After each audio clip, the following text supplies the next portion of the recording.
Welcome to super classes. Myself Kunal Pratap Singh.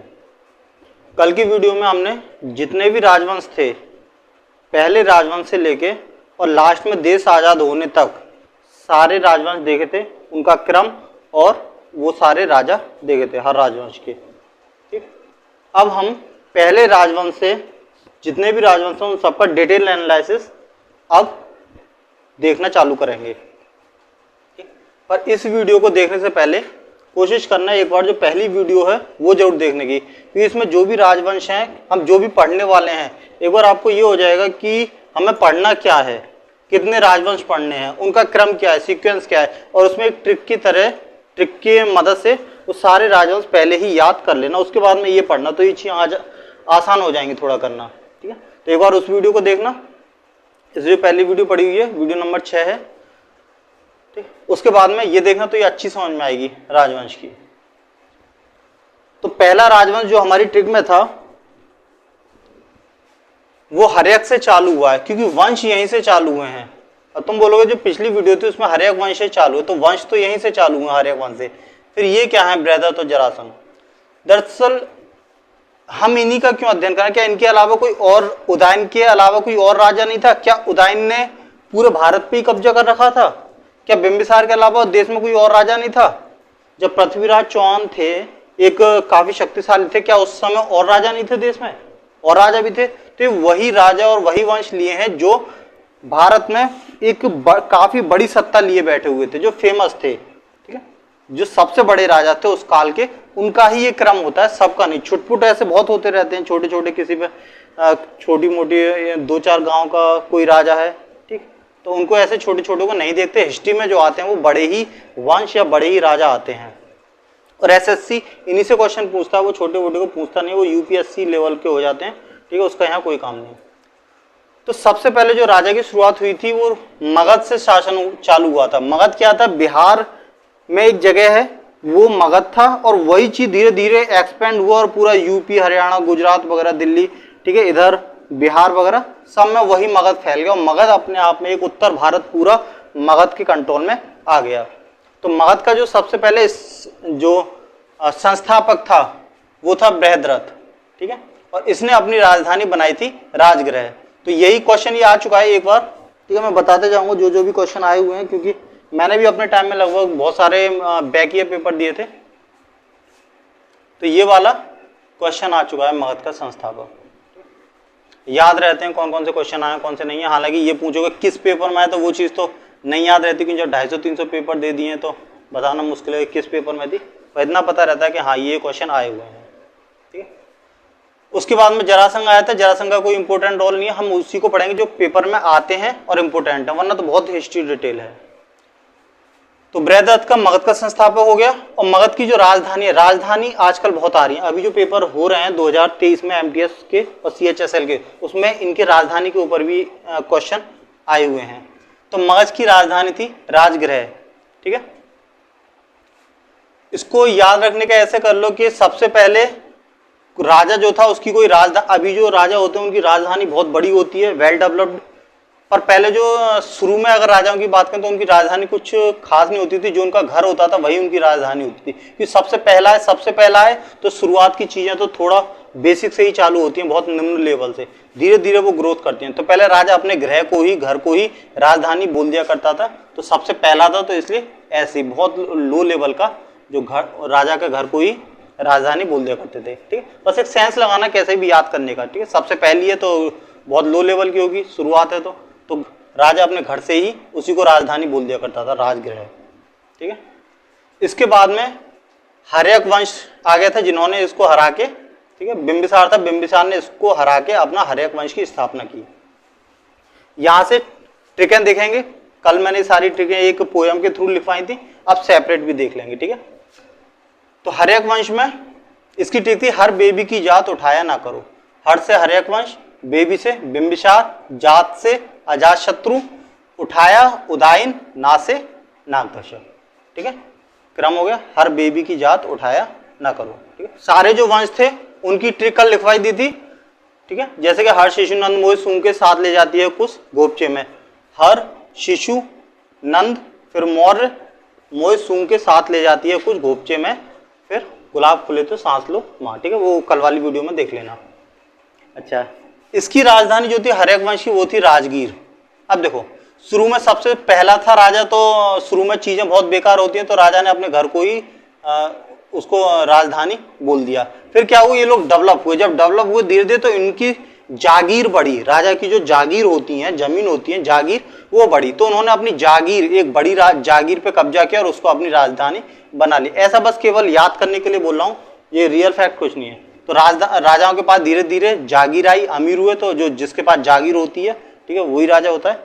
तो इन्होंने अपनी जागीर को राजधानी बना लिया, ठीक, कंफ्यूजन नहीं होना, ये राजगृह है और ये राजगीर। घर छोटा होता है, गृह मतलब घर, और गिर, राजगीर, ये बहुत बड़ी चीज होती है, ठीक है। जागीर, ठीक है, राजगीर को सेंस से करेंगे, जागीर, जागीर बड़ी होती है, तो डेवलप हुई, तो जागीर को राजधानी बना लिया। बिंबिसार ने क्या क्या किया वो देख लेते हैं। मगध का पहला और वास्तविक राजा था। मगध का राजा तो ये भी था बृहद, पर अगर बोले पहला और वास्तविक, तो वास्तविक राजा मतलब जो एक बड़ा, जिसको बोल सकते हैं कि हाँ राजा था, इसको राजा उतना नहीं बोल सकते, ठीक है। तो पहला वास्तविक राजा बिंबिसार था। इसने जैन धर्म अपनाया था, ठीक है, और जीवक वैद था। ये वाला क्वेश्चन आया हुआ है कि जो जीवक वैद था वो किसके शासन काल में था, किसके राज्य में था। तो जीवक बहुत अच्छा वैद था, फेमस था, ठीक है, ये बिंबिसार के उसमें था, दरबार में। फिर अजातशत्रु, अजातशत्रु पितृहंता था, ठीक है, पितृहंता, शत्रुनाशक, बहुत क्रूर था, शत्रुओं को ये सांस लेने नहीं दिया करता था, तो इसलिए शत्रुनाशक उपाधि पड़ी इसने। इसके जो पिता थे वो जैन धर्म मानते थे, बिंबिसार, और उनका, क्योंकि बिंबिसार अपने पिता की हत्या कर दी थी, अजातशत्रु ने पितृहंता बोला गया इसको। अजातशत्रु बौद्ध धर्म को मानता था, जबकि उसके पिता बिंबिसार जैन धर्म को मानते थे, तो इनमें बिल्कुल नहीं बनती थी, कहाँ ये बौद्ध कहाँ वो जैन, इसलिए इसने अपने पिता को मार दिया और बाद में पूरी सत्ता अपने हाथों में ले ली। तो ये मैंने पहली बौद्ध सिंह थी, जब मैंने जैन और बौद्ध कराए थे तो उसमें एक करवा दी थी, पहली, दूसरी, तीसरी, चौथी, 483, 383, 255 और पहली सदी में हुई थी फिर एक। तो पहली बौद्ध संघ थी, अजातशत्रु ने करवाई थी, ठीक है, इसका ये ध्यान रखना है, ये इंपोर्टेंट भी है क्वेश्चन। पहली बौद्ध संघ थी, किसने कराई है, किसके शासनकाल में हुई थी, तो वो अजातशत्रु। फिर उदयन का देख लेते हैं। उदयन ने पाटलिपुत्र की स्थापना की। ये पाटलिपुत्र वही है जिसको हम पटना बोलते हैं, बिहार की राजधानी पटना है, ठीक है, और उसकी जो स्थापना की थी, सबसे पहले जो बनाया था वो उदयन ने बनाया था। तो ऐसे कर सकते हो, उदयन मतलब कुछ उदय किया इसने, और उदय नया, क्या उदय किया, तो एक शहर उदय, एक शहर का उदय हुआ, वो कौन सा हुआ था, पाटलिपुत्र, ठीक है, और उसी को बाद में अपनी राजधानी बना लिया। तो वैसे हर्यक वंश की राजधानी राजगीर थी, पर उदयन ने क्या करा, पाटलिपुत्र का उदय किया, नाम उदयन से उदय किया क्या, एक शहर, और उसी को फिर वो, जाहिर सी बात है, इतनी मेहनत से किसी शहर को अगर उदय करेगा, वो बनाएगा, तो उसको अपनी राजधानी बनाएगा, ठीक है, तभी तो इतना उससे मेहनत कर रहा है शहर को बनाने में, इतनी आसानी से तो बन नहीं जाता शहर, ठीक है। तो इसने पाटलिपुत्र को अपनी राजधानी बनाई। ये आ सकता है कि पाटलिपुत्र को सबसे पहले अपनी राजधानी किसने बनाया, तो उदयन ने, ठीक है। नागदशक का कुछ खास है नहीं। फिर उसके बाद में शिशुनाग वंश, ठीक है, शिशुनाग की ट्रिक थी, शिशु कल नंदी बनेंगे, तो पहले शिशु से तो शिशुनाग वंश हो गया, ठीक है, और दूसरे शिशु से शिशुनाग, ठीक है, शिशुनाग नाम पर ही वंश, नाग वंश पड़ गया, शिशुनाग वंश, ठीक है। तो कल नंदी बनेंगे, तो पहले शिशु से शिशुनाग वंश, दूसरे शिशु से शिशुनाग, तीसरे कल से कालाशोक, और नंदी से नंदी वर्मन, बनेंगे से वर्मन, ठीक है, नंदी और बनेंगे से वर्मन, ठीक है, नंदी वर्मन, ठीक है। इसकी राजधानी थी वैशाली, ठीक है। इसकी राजधानी ऐसे याद कर सकते हो, जो नाग होते हैं शिशुनाग, ठीक है, भगवान थे एक विष्णु भगवान शायद, उन पे देखो शेषनाग होते हैं, बहुत बड़े बड़े शेषनाग, बहुत विशाल होते हैं, ठीक है। तो ऐसा याद कर लो, नाग की छवि बनाओ कि नाग बहुत विशाल है, विशाल नाग, ठीक है, और वो शिशु के सामने खड़ा हुआ है, शिशु के सामने नाग है, तो वो बहुत विशाल दिखाई दे रहा है, कि नाग बहुत कई मीटर लंबे होते हैं और शिशु तो छोटा सा है, ठीक है, इंसान। तो शिशु के सामने नाग बहुत विशाल दिखाई दे रहा है, ठीक है। तो शिशुनाग वंश की राजधानी वैशाली, ठीक है। याद तुम अपने तरीके से भी कर सकते हो, ठीक है, मैंने अपने टाइम में ऐसे ही दिमाग में बिठा था, तुम जो तुम्हारे दिमाग में आ रहा है वो बिठा सकते हो, जो तुम्हें अच्छा लगे, ठीक है। तो जो नाग होता है बहुत विशाल होता है, ठीक है, 5 फनों वाला, एक भगवान के उस पर विष्णु भगवान पे था शायद, तो इससे याद कर लेना। शिशुनाग क्या था? वैश्य पुत्र था, ठीक है, बस इतना इसके बारे में करना और कुछ नहीं, वैश्य का पुत्र था। कालाशोक सबसे प्रतापी राजा था, ठीक है, ये आ सकता है कि शिशुनाग वंश का सबसे प्रतापी राजा कौन सा था, ऐसे क्वेश्चन आते हैं एक दो, ठीक है ना। तो शिशुनाग वंश का सबसे प्रतापी राजा कालाशोक था। बाकी नंदीवर्मन, इसके बारे में कुछ याद नहीं करना। फिर आ जाते हैं नंद वंश पे। नंद वंश की ट्रिक थी, नंद के पैर महाघने होते हैं। तो पहले नंद से नंद वंश हो गया, पैर से और महा से, तो पैर महा, तो महापदानंद, पैर को हिंदी में पद बोलते हैं, पद, पद मतलब पैर, ठीक है, महा से महा, तो महापदानंद, और घने से घनानंद, ठीक है, नंद वंश, महापदानंद और घनानंद, ठीक है। बस ये ट्रिक एक लाइन में सीरीज करके, जो 14-15 लाइन है, बस कैसे भी करके उसको 1 घंटा दे दो, 2 घंटा दे दो, उसको बस कैसे भी याद कर लो अपना पूरा एक ताकत लगा के। उसके बाद में पूरी हिस्ट्री जो भी मैं पढ़ाने जा रहा हूँ पूरा एक सीक्वेंस बहुत ईजी हो जाएगा तुम्हारे लिए, ठीक है। वो शुरू के 1-2 घंटे की मेहनत है, फिर पूरी हिस्ट्री बहुत ईजी है। महापदानंद जो था, इसने कलिंग, जो कलिंग को, जो अभी उड़ीसा है उसको पहले कलिंग बोलते थे, उसको जीता था, ठीक है। वो बोलते हैं ना अशोक के टाइम में कलिंग विजय प्राप्त किया अशोक ने, तो वो कलिंग वही उड़ीसा है जो आप, एक राज की उपाधि इसने प्राप्त की, ठीक है, ये आ सकता है। और ये राजपूत विरोधी था, मतलब राजपूतों से नफरत करता था, ठीक। फिर उसके बाद में आया घनानंद। घनानंद का थोड़ा डिटेल है, ठीक, जैसे काफी क्रूर था, चाणक्य की स्टोरी अपने आप में बहुत लेंदी, ठीक है। अच्छा, ये क्वेश्चन आ चुका था कि चाणक्य का निम्न में से कौन सा दूसरा नाम है, तो विष्णुगुप्त करके आया था, ठीक है। चाणक्य के नाम जरूर याद रखने, क्वेश्चन आया हुआ था, दोबारा भी आ सकता है। विष्णुगुप्त और कौटिल्य चाणक्य ही नाम है, ठीक है, चाणक्य 3 नाम है, विष्णुगुप्त, कौटिल्य और चाणक्य उसका है ये, ठीक है। ये क्वेश्चन आया हुआ था, ठीक है, उसका अपमान किया। देखो स्टोरी बहुत लंबी है, ज्यादा लंबी करूंगा नहीं, क्योंकि फिर हिस्ट्री में ही 10-15 वीडियो बन जाएंगी आराम से फिर, ठीक है, अगर मैं हर किसी इतनी लंबी लेंदी स्टोरी बताऊंगा तो। पर मोटा मोटा ऐसा देख लो कि सिकंदर आ रहा था जब, ठीक है, सिकंदर ग्रीस से आ रहा था, ठीक है, ग्रीस में एक मकदूनिया शहर है, वहां का राजा था। जब वो भारत में आ रहा था सिकंदर, तो यहाँ पंजाब में उसने पोरस को जीत लिया था, ठीक। और उसके बाद में यहाँ एक व्यास नदी पड़ती है, वो सिंधु से निकलती है, झेलम, चिनाब, रावी, व्यास, सतलज। तो व्यास नदी को वो पार नहीं कर पाए क्योंकि उसमें बहुत बाढ़ वगैरह आती है, ठीक है, और काफी चौड़ी भी थी। और यहाँ था घनानंद, ठीक है, मगध तो यहीं थे, बिहार वाला पूरा हिस्सा ही है, बिहार तो इतने से में, पर ये जो मगध वंश था ये बहुत उसमें फैला हुआ था पूरे उत्तर भारत में, लगभग आधे भारत में, ठीक है। तो ये इसको पार करने के लिए यहाँ आने की सोच रहा था। तो चाणक्य गया घनानंद के पास कि महाराज ऐसे ऐसे एक सिकंदर आ रहा है और उसको विश्व विजेता बोलते हैं, पूरा विश्व उसने जीत चुका है, और मतलब ऐसे ऐसे पहले से सतर्क हो जाओ, सेना तैयार कर लो। पर ये घनानंद क्या कर रहा था, दारू वारू पी के ये अपना डांस वगैरह देख रहा था। तो इसको लगा क्या ये पंडित जी आके और मतलब गुरु आके ये डिस्टर्ब कर रहे हैं। तो इन्होंने, दारू के नशे में तो था ही घनानंद, ठीक, तो घनानंद ने चाणक्य को अपने जो सैनिक थे उनसे इनकी चुटियां पकड़वा के राज दरबार के बाहर फेंकवा दिया कि मतलब मैं इतना बड़ा, आधे भारत पे कब्जा किया हूँ, इतना बड़ा राजा, मुझे कोई हरा जाएगा ऐसे आके बाहर से, ठीक। तो अपने सत्ता के नशे में चूर था और इसने चाणक्य की इंसल्ट कर दी, ठीक है। पर चाणक्य को पता था कि वो विश्व विजेता बोला जाता है सिकंदर और बहुत ताकतवर है। तो चाणक्य ने, उसका एक शिष्य था चंद्रगुप्त मौर्य, ठीक है, जिससे बाद में इसके बाद में वही आता है, उसको तैयार किया ये सिकंदर को हराने के लिए। तो व्यास नदी को पार करके गए, यहाँ सिकंदर की सेना थी, सिकंदर पे अपना भरोसा जमाया और सिकंदर के दरबार में ये नियुक्त हो गए। और चाणक्य रसोइया वगैरह में उसने अपनी जगह ले ली अच्छी पोजीशन पर। तो इन्होंने क्या काम करा, वहां एक अफवाह फैलाई कि व्यास नदी देवों की नदी और इसको जो पार करके अंदर एंटर करेगा, ठीक है, मुस्लिम या हिंदू धर्म से अलग कोई भी, वो अकाल वगैरह पड़ेगा, बीमारी वगैरह पड़ेगी और वो मर जाएगा, ठीक है। अच्छा, चाणक्य को ये बोलते हैं कि ये विश्व विद्या में बहुत निपुण था चाणक्य, जहर बनाने की कला में बहुत निपुण था चाणक्य। तो इन्होंने जहर वगैरह बनाया और जो चंद्रगुप्त मौर्य था वो रसोइया के उसमें एंटी कर चुका था। तो इन्होंने सैनिकों की एक टुकड़ी को जहर देना चालू कर दिया धीरे धीरे, ठीक। फिर इन्होंने बोला, चाणक्य ने राजा को बोल ही दिया था जो सिकंदर था कि व्यास नदी को पार करके जाना, वहां सही नहीं है, देवों की भूमि है, और अगर आप हमारा भरोसा नहीं करते तो एक काम करो, सैनिकों की एक जो टुकड़ी है उसको भेज के देख लो। तो इन्होंने, वो सिकंदर ने बोला चाणक्य से, ठीक है चलो करके देख लेते हैं, तुम्हारी बात का पता पड़ जाएगा सही बोल रहे गलत। एक टुकड़ी को जब भेजा, इधर अंदर एंटर करवाया, तो उसको पहले ऑलरेडी जहर दे दिया था, हल्का हल्का जहर देते थे खाने में डेली डेली। तो उनकी अंदर घुसने के बाद में कुछ दिनों बाद में तबीयत बिगड़ने लगी और फिर वो धीरे धीरे मरने चालू हो गए।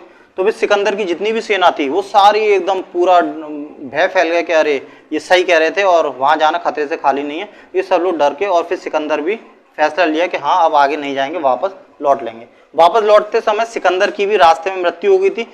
अब कुछ लोग ये भी मानते हैं कि सिकंदर को भी जहर दिया गया था, वो चाणक्य ने एक धीमा जहर दिया था, ठीक है, जो बाद में धीरे धीरे असर किया और इसको पेट की बीमारी हुई और ये खत्म हो गया। तो जहर ज्यादातर पेट में ही असर करता है, ठीक है। सबसे पहले लूज मोशन, उल्टी, दस्त वगैरह इस तरह से हुआ और फिर उसकी तबीयत सही नहीं हुई और पता नहीं पड़ा कि ये सिकंदर कैसे मरा। तो कुछ लोग बस मानते हैं कि हाँ चाणक्य ने ही सिकंदर को धीरे धीरे जहर दिया था। और बाद में फिर ये लोग आए और चंद्रगुप्त तो फिर अपने आप में काफी सक्षम हो गया था, एक सेना की टुकड़ी तैयार की, घनानंद पे आक्रमण कर दिया। तो पहली बार में तो ये लोग सिर पिटा के वापस आ गए हार गए, लेकिन नेक्स्ट टाइम में फिर और तैयारी के साथ आए और फिर इन्होंने घनानंद को हरा दिया। तो एक स्टोरी थी, ठीक है। शॉर्ट में ऐसी स्टोरी देखेंगे शॉर्ट में, वरना फिर बहुत लेंथी हो जाएगा, ठीक है। तो ये तुम्हारा नंद वंश तक क्लियर हो गया। अब थोड़ा सिकंदर के बारे में देख लेते हैं। तो सिकंदर ग्रीस का था, ग्रीस में मकदूनिया एक जगह वहां का था, ठीक है। उसका शासक था फिलिप, उसके पिता का नाम था, और उसके गुरु थे अरस्तु, ठीक है। अरस्तु तो काफी अच्छे दार्शनिक रहे हैं, काफी नाम है अरस्तु का।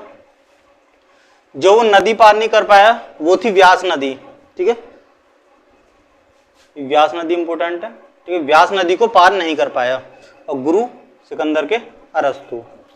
अच्छा, ये वाला क्वेश्चन एक बार आ चुका है कि सिकंदर ने भारत में किस राजा को हराया था।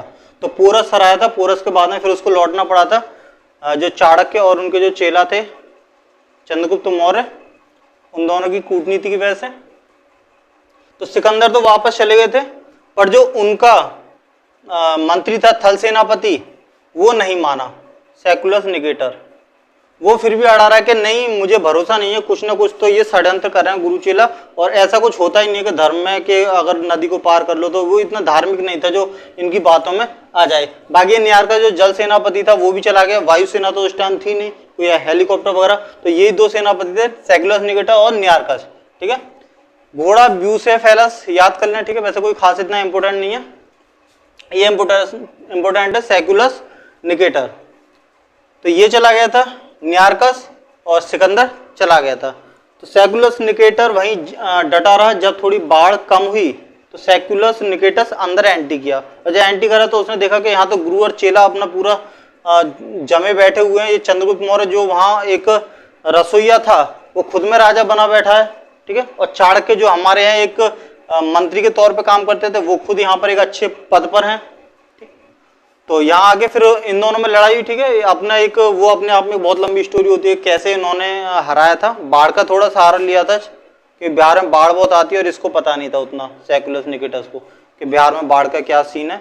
तो इन्होंने बाढ़ का इंतजार किया और बाढ़ में इसको फंसवा के इसकी सेना बर्बाद कर दी। और बाद में ये चाणक्य और चंद्रगुप्त जीत गए सेकुलस निकेटस से भी। जब सेकुलस निकेटर को लगा कि ये हारने वाला है तो उसने अपनी जो बेटी थी कार्नेलिया, उसका सुझाव भेजा कि चंद्रगुप्त मौर्य के लिए कि कार्नेलिया से शादी कर लो, ठीक है। और बदले में इसने सेकुलस निकेटर ने जो पाकिस्तान और अफगानिस्तान, ये दो प्रांत हुआ करते थे उस टाइम, उनको दहेज के तौर पर चाणक्य को दे दिए। वो चंद्रगुप्त मौर्य को दे दिए, चाणक्य तो गुरु थे उनके। कार्नेलिया की शादी चंद्रगुप्त मौर्य से हुई थी, ठीक है। तो ये देखने को मिलता है कि दहेज उस टाइम में भी था, इतने पुराने टाइम में। तो जब सेकुलस निकेटर हार रहा था तो कार्नेलिया की शादी कर दी थी चंद्रगुप्त, जो उसकी बेटी थी सेकुलस निकेटर्स की, ठीक है। तो ये बेटी थी, ये कार्नेलिया बेटी थी सेकुलस निकेटर की, ठीक है। और इसकी देखरेख के लिए एक अपना जो मंत्री था मेगास्थनीज दरबारी था उसको छोड़ दिया, ठीक है। इसने अब कौन सी बुक लिखी, तो बुक और उनके राइटर और किस राजा के समय कौन सा विदेशी आया, ये अपने आप में एक अलग टॉपिक है, उनको एक सीरीज में देखेंगे, सारी चीजें करवाऊंगा। अभी अगर मैं किसी राजा के सामने, जैसे ये बिंदुसार के टाइम में डायमैक्स आया, तो ये यहाँ लिख रहा हूँ, पर लेकिन मैं इनको एक अलग से प्रॉपर वीडियो बनाऊंगा जिसमें यही होगा कि किस राजा के टाइम में कौन सा विदेशी आया और उसने क्या बुक वगैरह लिखी, उसके ऊपर प्रॉपर एक वीडियो होगी। तो मैं यहाँ फिर भी चलो लिख दिए हैं, ठीक है, वरना इसके ऊपर प्रॉपर अलग वीडियो बनेगी। ये मत सोचना कि मैं इन चीज़ों को नहीं कर पा रहा हूँ, सारी चीज़ें लूंगा, कुछ भी छोड़ूंगा नहीं, जो भी इंपोर्टेंट है, जो भी पेपर में आ सकता है। तभी पॉसिबल है कि 18 से 22 नंबर आए पेपर में, वरना पॉसिबल नहीं है, ठीक। और मेगास्थनीज को छोड़ दे के देखते रहना कि ये चंद्रगुप्त मौर्य और जो कार्नेलिया है, इनमें आपस में लड़ाई वगैरह तो बाद में नहीं होती, तो ये देख रेख के लिए छोड़ दिया था, बाद में इसने बुक भी लिखी थी। उसके बाद में बिंदुसार आया था। बिंदुसार जो फेमस है अमित्र घात के नाम से फेमस है। अमित्र मतलब मित्र का अपोजिट हो गया अमित्र, आ लग गया तो अपोजिट हो गया, जो मित्र का जो अपोजिट है मतलब दुश्मन, उसको घात लगा, उस पर घात करे, मतलब शत्रु विनाशक, ठीक है। इसके टाइम में डायमैक्स आया था, सीरियन था, ठीक है, बिंदुसार के ऊपर। इनकी अपनी ट्रिक भी है कि बिंदुसार के टाइम में डायमैक्स कैसे आया, तो कैसे याद करेंगे, ठीक है, नेक्स्ट वीडियो में देखेंगे फिर कभी आगे। बिंदुसार के दो बेटे थे, एक सुसीम एक अशोक, ठीक है, बिंदुसार के दो बेटे हो गए। सुसीम को श्रीनगर साइड में भेज दिया था और अशोक को अवंती का राज्यपाल बना दिया था, ठीक है।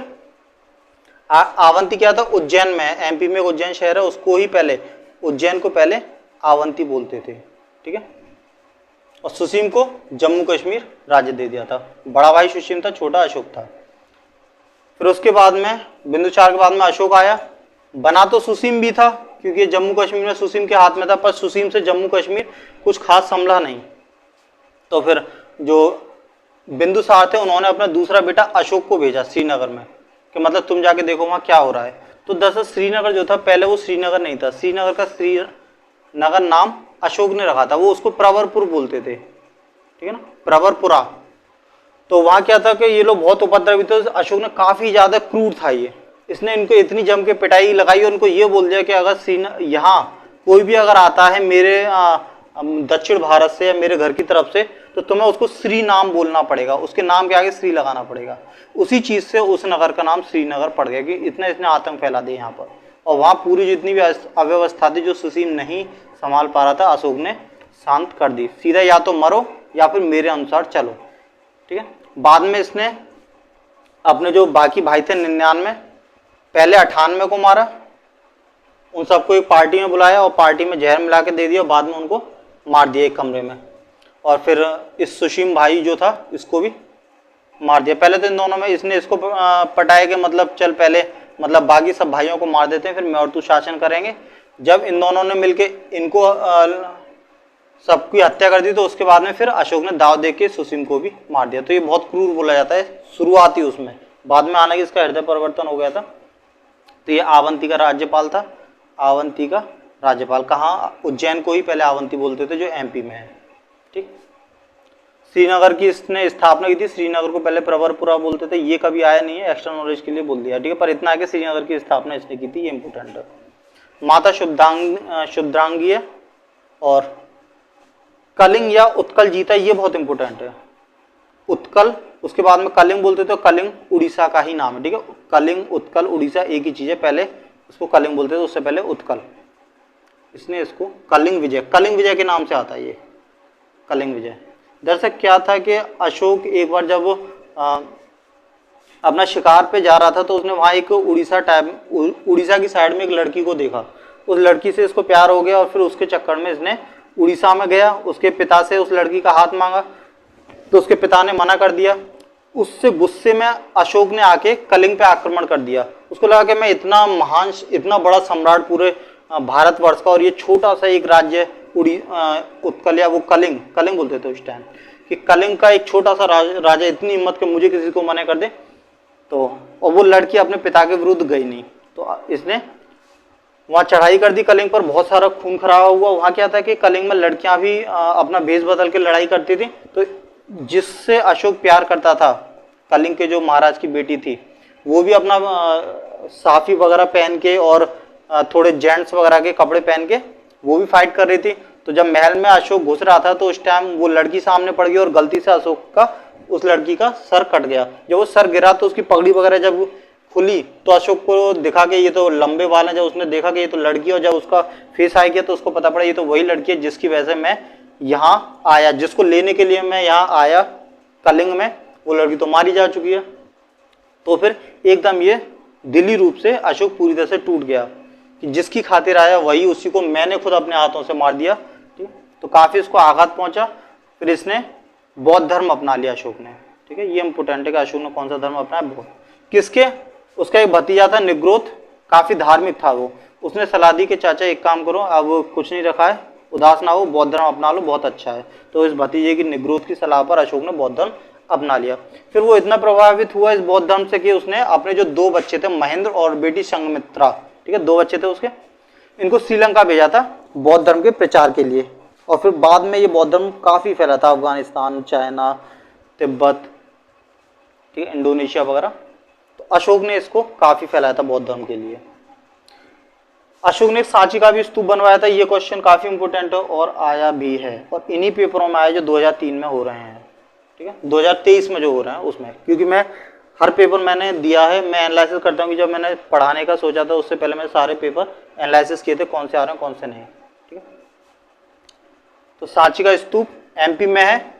ये क्यों बनवाया था अशोक ने, तो जितने भी जो बौद्ध ग्रंथ के बौद्ध के अवशेष थे, उनकी बुकें थी या उनकी अस्थियां वगैरह, उनको रखने के लिए। ठीक है, तो ये नहीं आता क्वेश्चन, तो बस यही आता है कि सांची का स्तूप किसने बनवाया, अशोक ने।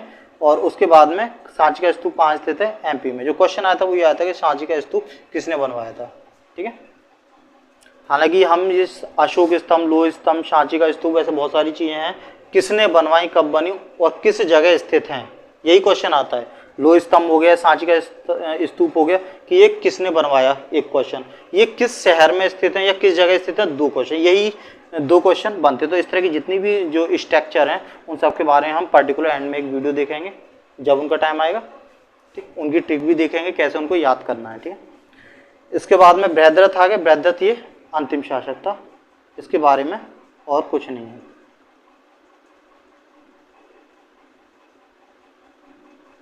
अंतिम शासक था मौर्य वंश का।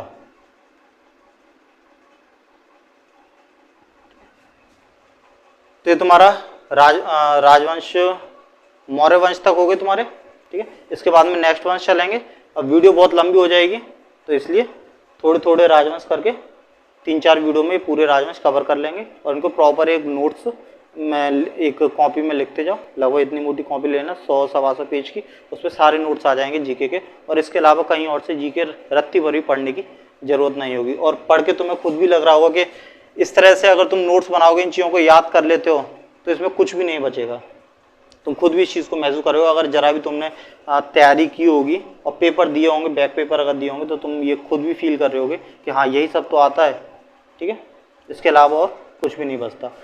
अब ये क्या है, ये पूरा एक सीरीज में एक क्रम है, तो तैयारी अच्छी हो जाती है। वैसे इधर से तुम करते हो तो अशोक का लिख लिया ये, ठीक है, चंद्रगुप्त मौर्य की अलग से पढ़ ली, पता ही नहीं होता कौन किसका चंद्रगुप्त मौर्य है, अशोक का बाबा है। बहुतों को तो ये भी नहीं पता होता कि अशोक चंद्रगुप्त मौर्य का नाती है। ठीक है, तो सीरीज में पढ़ने का यही होता है कि ज्ञान जो है वो अच्छे ढंग से समझ में आ जाता है, याद भी जल्दी हो जाता है। ठीक है, तो प्रॉपर नोट्स बनाते रहना। ठीक, धन्यवाद।